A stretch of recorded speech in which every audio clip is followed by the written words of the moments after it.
ہم اسکول میں پڑھتے ہیں کہ بلڈ سرکولیشن سب سے پہلے جو سائنٹسٹ نے ڈسکور کیا وہ ولیم ہاروی ہے، تقریباً 400 سال پہلے۔ تحقیق کرنے پہ پتا چلتا ہے کہ ولیم ہاروی سے 400 سال پہلے،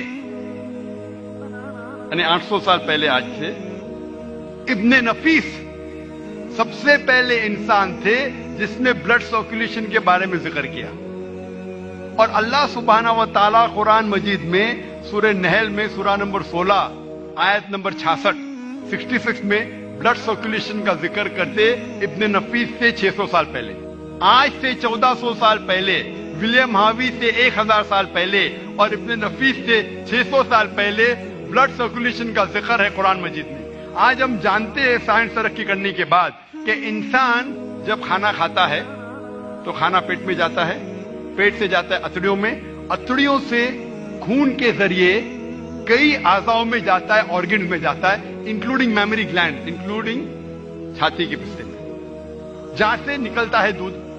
قرآن مجید نے بلڈ سرکولیشن اور دودھ کے بننے کے بارے میں نٹشل میں کہا گیا ہے۔ سورہ نحل میں سورہ نمبر 16 آیت نمبر 66 میں اللہ تعالیٰ فرماتے کہ بھیڑ بکریوں اور گائیوں میں آپ کے لیے ایک مثال ہے، آپ کے لیے مثال ہے، ان میں سے ان کے پیٹ کے درمیان اور خون کے درمیان سے نکلتا ہے دودھ جو انسانوں کے لیے فائدے مند ہے۔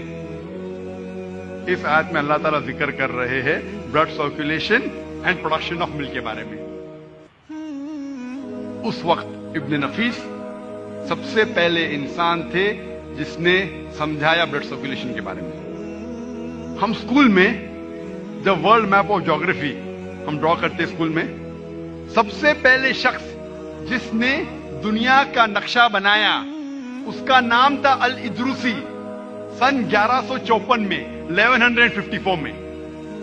لیکن مسلمان جب نقشہ بناتے تھے دنیا کا، اوپر تھا ساؤتھ پول، نیچے تھا نارتھ پول، بیچ میں تھا کعبہ۔ ویسٹرن کارٹوگرافرز آئے اور نقشے کو الٹا کیا، ورلڈ میپ کو الٹا کیا، نارتھ پول اوپر، ساؤتھ پول نیچے، لیکن پھر بھی کعبہ بیچ میں، الحمدللہ۔ تو سب سے پہلے انسان تھے الادروسی، سن 1154 میں۔ ہم جو سیکھتے ہیں اسکول میں نیومرلز، دو قسم کے نیومرلز ہیں، 1 2 3 4 5 6۔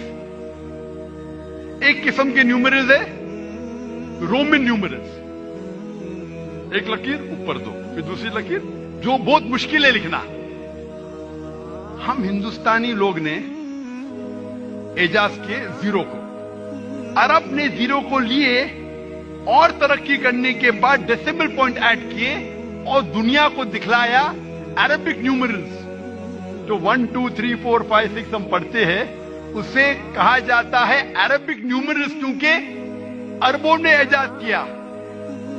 ڈیسیمل پوائنٹس اور زیرو کو ملا کے 1 2 3 4 جو ہم لکھتے ہیں وہ مسلمان نے ایجاد کرا ہے، عربک نیومرلز۔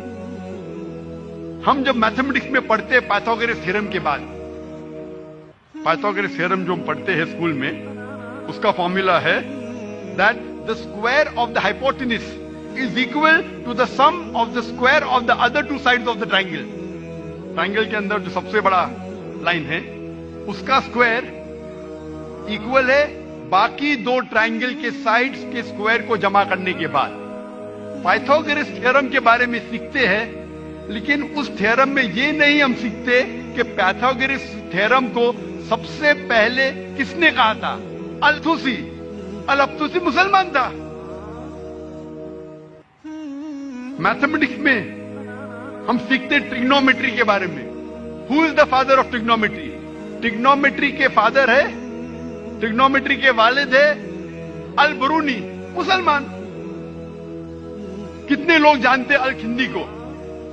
الکھندی نے کہا کہ آل لاز آر ریلیٹو۔ اس وقت جب گیلیلیو، ڈیسکارٹس، آئزیک نیوٹن کہتے تھے کہ آل لاز آر ایبسولوٹ، اس وقت الکھندی کہتے تھے آل لاز آر ناٹ ایبسولوٹ۔ اس کے بعد کئی سال بعد البرٹ آئنسٹائن آئے, انہوں نے پروپاؤنڈ کیا تھیوری آف ریلیٹیوٹی. ہم سب جانتے ہیں البرٹ آئنسٹائن کو ملا نوبل پرائز. کتنے لوگ جانتے ہیں الکھندی کے بارے میں؟ کتنے لوگ؟ یہ اثر ہے مغربی تعلیم کا. اصل میں جو تھے سائنٹسٹ, ان کا نام و نشان مٹ گیا. ہم اسکول بکس میں الکھندی کے بارے میں نہیں پڑھتے, ابن نفیس کے بارے میں نہیں پڑھتے, الطوسی کے بارے میں نہیں پڑھتے, الادریسی کے بارے میں نہیں پڑھتے. کئی سال پہلے 3 بھائی تھے, محمد, احمد اور حسن شاکر. یہ 3 بھائیوں نے ریڈ سی پہ ایک ڈگری کے ذریعے سرفیس ایریا میجر کیا سارے ارتھ کا, اپنے اس دھرتی کا سرفیس ایریا میجر کیا. اس وقت جب لوگ سمجھتے تھے کہ دھرتی چپٹی ہے, دی ارتھ از فلیٹ, اس وقت یہ 3 بھائیوں نے ریڈ سی کے ایک ڈگری کے ذریعے سرفیس ایریا میجر کیا, جو آج سائنس کہتی ہے ماشاء اللہ کافی حد تک الحمدللہ صحیح ہے. ہم پڑھتے کیمسٹری میں فادر آف کیمسٹری گیبر. گیبر کا نام کبھی کبھی ہم سنتے ہیں. گیبر کون ہے؟ گیبر جابر ابن حیان. وہ گیبر لگتا ہے ویسٹرنر ہے, انگریز ہے گیبر. تو کون پہچانے گا مسلمان ہے؟ جابر ابن حیان. وہ جابر ابن حیان تھے جو فادر تھے کیمسٹری کے. پہلا شخص جس نے الکوہل کو ڈسٹل کیا اس کا نام ہے جابر ابن حیان. یہ الکوہل جو لفظ ہے انگریزی, وہ عربی لفظ الگل سے آتا ہے. الگل کے معنی ایول اسپرٹ, مطلب شیطان جیسی چیز.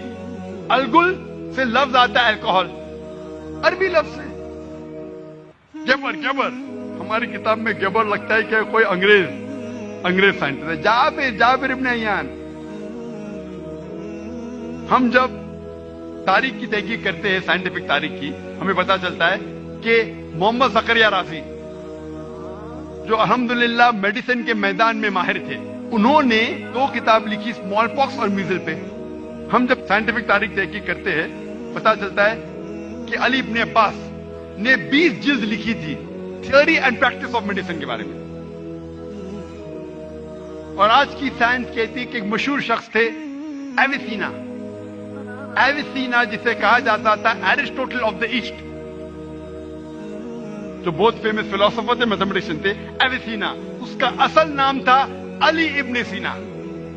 ایویسینا لگتا ہے کہ انگریز نام. ایویسینا علی ابن سینا. تو جب ہم تحقیق کرتے ہیں سائنٹیفک ہسٹری کی, ہمیں پتا چلتا ہے کہ اس وقت سائنس کے میدان میں سب سے اونچے معیار پہ مسلمان تھے, اور اس وقت غیر مسلمان کو بھی اگر سائنس کی تحقیق کرنا تھا, ان کو فرض تھا کہ وہ عربی سیکھے.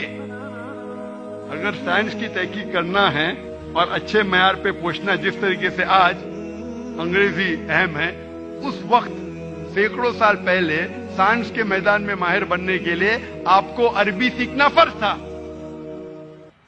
اس وقت ہم مسلمان عروج پہ تھے, آج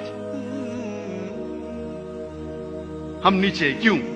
اس وقت ہم مسلمان قرآن اور حدیث کے قریب تھے. ہم اللہ اور اللہ کے رسول کے فرمان پہ عمل کرتے تھے. آج افسوس کی بات ہے, ہم مسلمان اللہ اور اللہ کے رسول سے کوسوں دور ہیں, میلوں دور ہیں. آج کی ہماری حالت جو ہے اس دنیا میں, کیونکہ ہم مسلمان دین سے دور ہیں, اور عیسائی عروج پہ ہے کیونکہ وہ بھی اپنے دین سے دور ہے. وہ لوگ اپنے دین سے دور ہے جو غلط دین ہے اور عروج پہ پہنچ گئے. ہم ہمارے صحیح دین سے دور ہے, دین الحق سے, اور آج ہماری حالت کہ ہم نیچے ہیں.